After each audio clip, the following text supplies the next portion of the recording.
भुवनेश शर्मा जी, कोटा, राजस्थान से। सरकार, मन में एक प्रश्न है, मैं भागवत को अध्ययन करूं, वाचन भी करूं, मेरा भाव है मैं वक्ता नहीं कहूं, अपने आप को भागवत को विद्यार्थी कहूं। श्री सुखदेव जी को परीक्षित जी ने जो प्रश्न निवेदन किया वैसे ही प्रश्न या दास को भी है।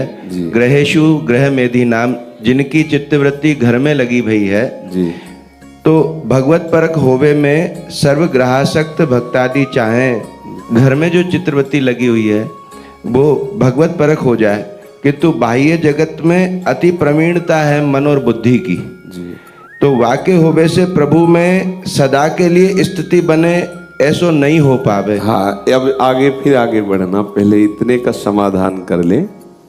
आप शास्त्र के स्वाध्याय परायण हैं, इसलिए आप समझ सकते हैं। ग्रह का तात्पर्य, गृहासक्त चित्त का तात्पर्य केवल घर मकान से नहीं है। गृहासक्त का तात्पर्य है यावत स्वस्थमिदम गृहम कलेवरम। ये जो कलेवरम गृहम, बाहर का गृह कोई खास बात नहीं है, चाहे गुफा में रहो या झोपड़ी में रहो या महलों में रहो, उससे कोई खास फर्क नहीं पड़ता। महाराज अम्बरीश जी महलों में वास करते हैं, दुर्वासा जी लताओं के नीचे गुफाओं में वास करते हैं, लेकिन महाराज अम्बरीश जी का रंग उनसे ज्यादा बढ़ा। यहां जो चित्ताकर्षण गृह में है वो इस गृह के है। यावत स्वस्थमिदम कलेवरम गृहम, इसको भर्तरी जी ने गृह कहा है। ये आत्मा का घर है, शरीर, और इसमें राग होने से ही अन्य सारे राग हैं। घर में राग करते हैं, इसके राग के कारण। पारिवारिक संबंधों में राग है, इसके राग के कारण। भोग प्रिय लग रहे हैं, इसके राग के कारण। चित्त विषयों का चिंतन कर रहा है, एक एक वृत्ति विषयाकार हो रही, इस गृह के राग के कारण। अगर इस गृह का राग खत्म हो जाए तो सब जगह से राग खत्म हो गया। मूल राग ये है, स्थूल, सूक्ष्म और कारण। ये त्रिगुणात्मिका प्रकृति के द्वारा रचे हुए जो ये त्रिदेह हैं, ये तीन देह हैं, इनसे राग होने के कारण वो चिदानंदात्म स्वरूप फंस गया है। अब वो चाहे गृहस्थ वेश में हो या विरक्त वेश में, इसका भी कोई खास निर्णय नहीं, इसका भी कोई खास नहीं। खास बात है चित्त का भगवदाकार कर लेना, मुरारी पादार्पित चित्त वृत्ति कर लेना। अब ये चित्त वृत्ति भगवदाकार कैसे हो, खास बात यहां समझना है। वो होता है भगवत प्रेमी महात्माओं के संग से, दूसरा कोई उपाय नहीं। पूरी भागवत पढ़ करके देख लीजिए, जहां कहीं ये बात आएगी तो खास बात आएगी कि समस्त संगों से हटा करके एकमात्र भगवत रंग में रंगने वाला सत्संग है भगवत प्रेमी महात्माओं का। व्रतांश यज्ञ छंदांश तीर्था नियमा यमा यथा वरुंधेत सत्संगा सर्वसंगोपहो हिमाम। जड़ भरत जी उपदेश करते हैं रहुगण को, तो रहुगण जी प्रश्न करते हैं कि ये भागवत तत्व का बोध कैसे हो। तब उन्होंने कहा रहुगण तत्तपसा न याति न चेज्जया न निरूपणात् गृहाद्वा न छंदसा नैव जलाग्नि सूर्यो बिना महत्पाद रजोभिषेकम। समझ में आ रहा है? श्री प्रहलाद जी महाराज कह रहे हैं दैत्यराज हिरण्यकश्यप से, नैसाम मतिस्तावद रुक्रमांगिम स्पस्त्यानर्थापगमो यदर्था महीयसाम पाद रजोभिषेकम निष्किंचना नाम न व्रणीत यावत।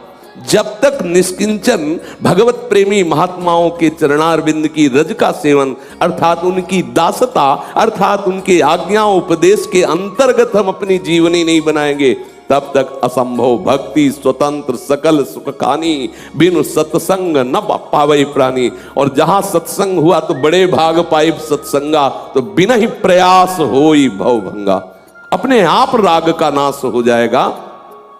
जब हम भगवत प्रेमी महात्माओं का संग करते हैं तो उनका प्रभाव होता है, वो संग चित्त को बलात् आकर्षित करके भगवत अनुराग में लगा देता है। जैसे कुसंग, कितना भी कोई बुद्धिमान और विवेकवान हो, जो कुसंग है बलात् उसकी बुद्धि को विषयाकार कर देता है। को न कुसंगति पाए नसाई रहे न नीच मते चतुराई। तो इससे अनंत गुना सामर्थ्य सत्संग में है।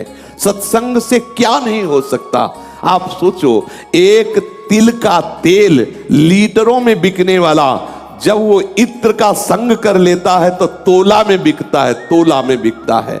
चरणों के नीचे रौंदी जाने वाली रज जब वायु का संग कर लेती तो बड़े बड़े छत्रपतियों के मुकुट में विराजमान होती है।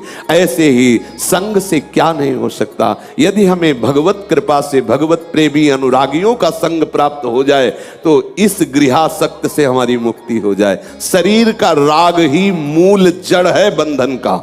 ये देहाभिमान, देह अहमता, देह ममता ही वो महान भ्रम है, वो महान मृत्यु है, वो महान अज्ञान है जो मुझ चिदानंद सहज सुख राशि चैतन्य निर्मल को बांध करके अनुभव करा दिया कि तू विषयी है। मुझ अविनाशी चैतन्य निर्मल को फंसा लिया, ये भ्रम हो गया।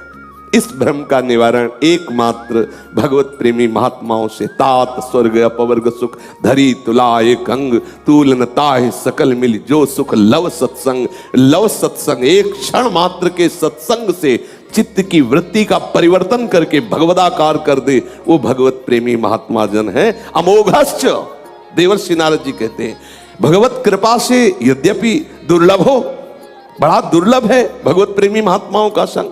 अगर मिल भी जाए तो निर्वाह करना भी बड़ा दुर्लभ है, और अगर निर्वाह कर ले गए तो अमोघश्च, निश्चित भगवत प्राप्ति हो जाएगी, निश्चित आप माया मुक्त हो जाएंगे।